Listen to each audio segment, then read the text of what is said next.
ఎర్రచీమ ఎర్రచీమ అయితే చెప్పు నాన్న.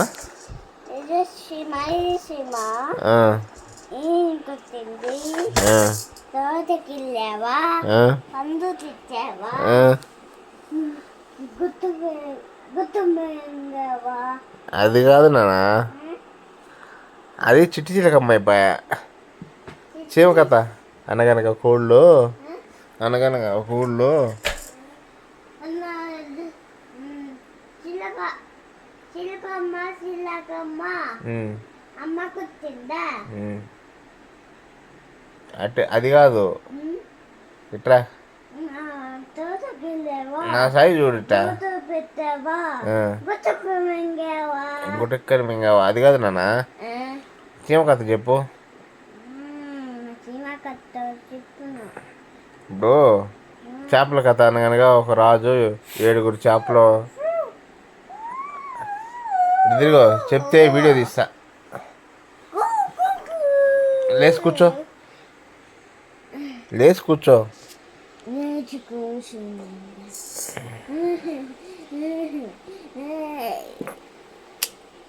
లేయి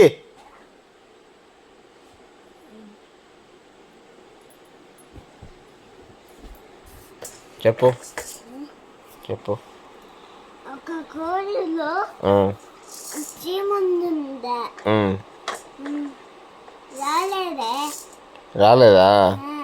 అనగా ఒక ఊర్లో ఒక రాజు ఉన్నాడంట. ఆ రాజుకి 7 కొడుకులంట.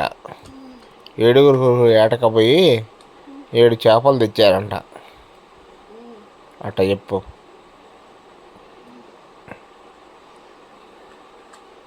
చేపలు ఎండ లేదంటే ఎందుకు ఎండ లేదు అని అన్నీ అంట. అది చెప్పు.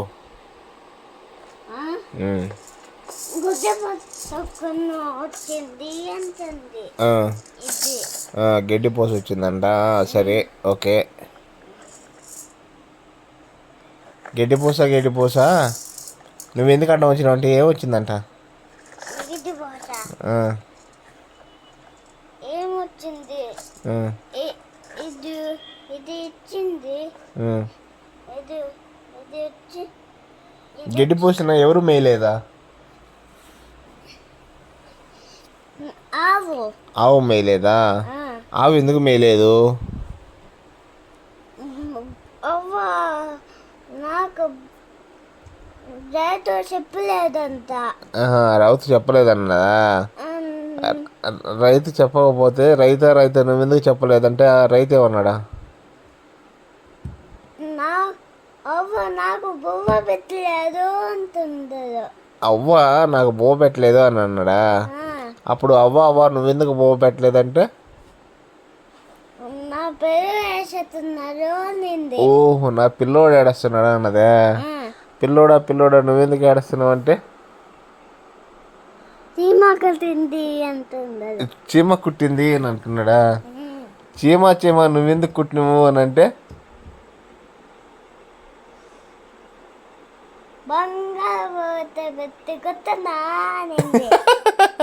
బంగారు పుట్టలు వేలు పెడితే కుట్టనా అని ఉన్నదా?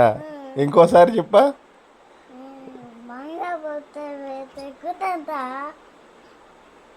బంగారు పుట్టలో ఏవైతే కొట్టనా